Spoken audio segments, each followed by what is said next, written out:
Hello दोस्तों, इस video हम आज जामिया में जो स्पॉट रजिस्ट्रेशन होता है उसके बारे में आज हम बात करेंगे कि आप स्पॉट रजिस्ट्रेशन में आप खुद को कैसे पार्टिसिपेट करेंगे या फिर आप स्पॉट रजिस्ट्रेशन में कैसे अपने आप को एलिजिबल हो पाएंगे और आपका जामिया में एडमिशन कैसे हो पाएगा उसके बारे में।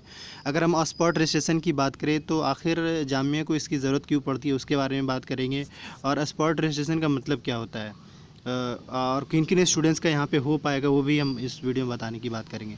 सबसे पहले अगर हम स्पॉट रजिस्ट्रेशन की बात करें जामिया में, तो स्पॉट रजिस्ट्रेशन का एक रीज़न आने का एक रीज़न ये होता है, सबसे बड़ा रीज़न अगर कॉज कह लें तो अब बाई द वे अभी जामिया का एडमिशन का प्रोसीजर चल रहा है।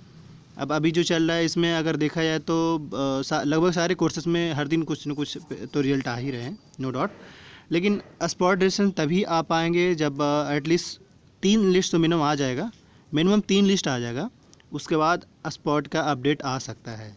अब बात करते हैं कि स्पॉट का क्यों आएगा, उसकी वजह बता रहे हैं। अगर बाई द वे ऐसा हो कि स्टूडेंट जैसे अब जामिया ने 3 लिस्ट निकाल दिया, 3 लिस्ट मिनिमम, और उसके बावजूद भी देख रहे हैं कि बच्चे जो है कम एडमिशन ले रहे हैं, तो इस वजह से वो ये करते हैं कि स्पॉट रजिस्ट्रेशन का डेट निकाल देते हैं।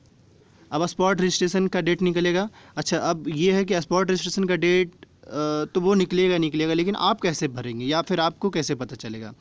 इसलिए मैं फिर से कह रहा हूँ कि इस यूट्यूब चैनल को आप सब्सक्राइब कर दीजिए, और ताकि आपको पता चल पाए कि जामिया के कोई भी अपडेट्स आप छूटे नहीं।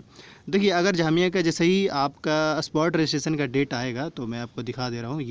ये जिस तरीके से एडमिशन सेक्शन वाला ये जो लिंक अभी जो शो कर रहे हैं ना यहाँ पे, अभी कैसे हमने रिजल्ट चेक करते थे, तो ये वाला जो रेड कलर से जो दिख रहा है, ये मैं आपको थोड़ा सा होल्ड करने की कोशिश करूँ। हाँ, यहाँ पे ये जो रेड कलर से दिख रहा है, इसमें मेंशन होगा कि हाँ भाई जामिया का स्पॉट रजिस्ट्रेशन का डेट आ चुका है। तो अब जब आवेगा तो उस टाइम आपको क्या करना होगा। एक बात की बात करें, अगर बाय द वे जामिया का स्पॉट जैसे अभी स्पोर्ट्स वाला जो स्टूडेंट्स हैं उनका स्पॉट रजिस्ट्रेशन का आया था, जो जो स्पोर्ट्स कैटेगरी के हैं उनको भी फिल करने के लिए कहा गया था ताकि उनके कोटा यहाँ पे मिल पाए। लेकिन हम स्पॉट रजिस्ट्रेशन की बात कर रहे हैं फ़िलहाल, तो स्पॉट रजिस्ट्रेशन आप खुद से कैसे फिल करेंगे उसके बारे में अगर हम बात करें तो एक तरह का जैसे ये लिंक है, ऐसे ही एक लिंक आएगा, उसमें आपको अपना रोल नंबर और अपना नाम और शायद डेट ऑफ बर्थ हो सकता है, क्योंकि पिछली बार जो आया था 3rd लिस्ट के बाद आया था। तो date of birth, roll number डाल देंगे, डालने के बाद आप सबमिट कर देंगे। अब एक बात और हम आपको बता दें कि इसमें कौन कौन से स्टूडेंट्स पार्टिसिपेट कर सकते हैं। सवाल ये भी होता है पार्टिसिपेट करने में। जैसे अगर जामिया स्कूल की बात करें तो जो स्टूडेंट्स पार्टिसिपेट पिछले साल जो किए थे, उसमें जो था कुछ बाहर के स्टूडेंट्स का भी कहा जा रहा था कुछ लोग, क्योंकि हुआ ये था कि बस ऑन द स्पॉट जाइए एडमिशन, तो जामिया में ऐसा नहीं होगा। मतलब यूनिवर्सिटी का जो से यूजी पीजी के लिए जो अप्लाई किए उसमें ऐसा नहीं होगा।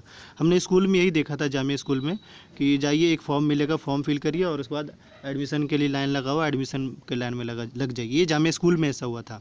लेकिन अगर हम यूनिवर्सिटी की बात करें तो ऐसा कुछ नहीं होने वाला है। हमने कहा ना, एक लिंक आएगा, उस लिंक पे आप अपना डिटेल सबमिट करके ओके कर देंगे। अब हम बता रहे हैं कि कौन कौन से स्टूडेंट्स फिल कर सकते हैं इसमें। स्टूडेंट्स की बात करें तो जो जामिया में फॉर्म फिल किए वही लोग, चाहे किसी का मार्क्स 30 ही क्यों ना आए या 45 ही क्यों ना आए। हाँ, वो स्पॉट रजिस्ट्रेशन में वो स्टूडेंट्स बिल्कुल भी नहीं अप्लाई कर पाएंगे जो ऑलरेडी सेलेक्ट हो चुके हैं, या फिर जिनका कट ऑफ जो था, अगर देखा जाए कट ऑफ जो अभी मान ली कि 2 लिस्ट आया और 2 लिस्ट में कट ऑफ जो गया था वो 50, लेकिन हुआ ये कि 50 से एबव जिसका मार्क्स था उन स्टूडेंट्स ने एडमिशन नहीं लिया जामिया में, सपोज़ करें, तो उन स्टूडेंट्स के लिए ये शायद नहीं हो पाएगा। क्योंकि जब स्पॉट रजिस्ट्रेशन आता है तो जो जामिया फिर ये देखती है कि हमने 50 कट ऑफ निकाला लेकिन इसके बावजूद इतने सारे बच्चे नहीं लिए, तो फिर वो देखती है कि इसके बिलो में जितना भी कट ऑफ है उस बेस पे हम जामिया के स्टूडेंट्स को ले सकते हैं। तो अब हम बता रहे हैं कि कट ऑफ में एक्चुअल में होगा क्या, वो बता रहे हैं। जब आप फॉर्म फिल कर दिए स्पॉट रजिस्ट्रेशन का, फिर लिस्ट आएगी। लिस्ट में फिर ये होता है कि फिर लिस्ट भी आती है, लेकिन उसमें भी कट ऑफ रेंज जाता है। ये नहीं कि मतलब किसी का भी हो जाएगा, ऐसा नहीं है। उसमें भी कट ऑफ लिस्ट जाता है, और जैसे अगर बाय द वे लास्ट मान लीजिए कि 3rd लिस्ट में लास्ट जो कट ऑफ गया है वो 45 गया है, तो अब जो 4th जो लिस्ट आएगी स्पॉट रजिस्ट्रेशन, उसमें लिखा रहेगा 4th list of selected candidates on the basis of spot registration. तो जो 4th लिस्ट में ये मेंशन रहेगा आपका कि एक तो मैंने बता दिया कि स्पॉट रजिस्ट्रेशन उसमें मेंशन रहेगा, लेकिन अगर उसमें कट ऑफ की बात करें तो 45 से, मतलब अगर 45 3rd में गया था, तो 4th में जो है हो सकता है 40 जाए, ये नहीं कि मतलब किसी भी स्टूडेंट्स को उठा कर, क्योंकि उसमें भी कट ऑफ लिस्ट शो करेगा कि हाँ हम जो लिए हैं 40 के बीच में जो भी बच्चे आए थे उनको हम लिए हैं। तो ये समझ रखिए कि उसके अगर by the way spot registration में भी अगर उसका लिस्ट आता है तो ये एक्चुअल में ये होगा, मतलब कि यही कि आपका अगर बाय द वे लास्ट जो थर्ड लिस्ट में 40 मार्क्स या 45 गया है, तो फोर्थ जो स्पॉट बेस पे आएगा वो हो सकता है कि 40 ले ले या 35 ले ले या 42 ले, उस 42 मार्क्स पे ले, तो ये अब उसके ऊपर डिपेंड करेगा। लेकिन ये तो इसी बेस पे लेगा।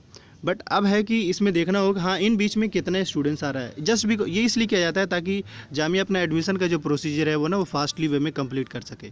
बट अभी इस बार थोड़ा कहना मुश्किल होगा कि जामिया का स्पॉट रजिस्ट्रेशन कब आएगा। लेकिन हम बाहर कैफ यही कह सकते हैं कि एक तो अपने आप कीप एंड काम रखें, और ज़्यादा होता अभी देख रहे हैं कि बहुत सारे स्टूडेंट्स के मन में बहुत सारा क्वेरीज आजकल हो रहा है, तो इसीलिए हम कुछ कुछ क्वेरीज को लेकर यूट्यूब वीडियो पे आकर हम इस पे वीडियो बनाकर अपडेट करते थे ताकि बहुत हद तक लोगों को सही से इन्फॉर्मेशन मिल सके। स्कोर कार्ड की बात करें तो जामिया जल्दी ही इंशाल्लाह रिलीज़ करेगी। दूसरा ये मैं फिर से कह रहा हूँ, अपना वेबसाइट भी विजिट करता रहा करें। अब देखिए अगर होना होगा तो आपका होगा ही होगा, होके ही रहेगा। नहीं होना होगा तो भाई आप किससे कितना भी पूछते रहोगे या किसी से भी कितना भी कमेंट या कितने भी सवाल करते रहोगे तो शायद नहीं हो पाएगा। तो इसलिए आने वाले टाइम में जो भी अपडेट आएँ उससे अपडेटेड रहें। वीडियो अगर सही लगी हो तो लाइक कर दें, और अगर आपका डाउट क्लियर हो गया होगा तो इस यूट्यूब चैनल को सब्सक्राइब कर लीजिए। Thank you for watching this videos.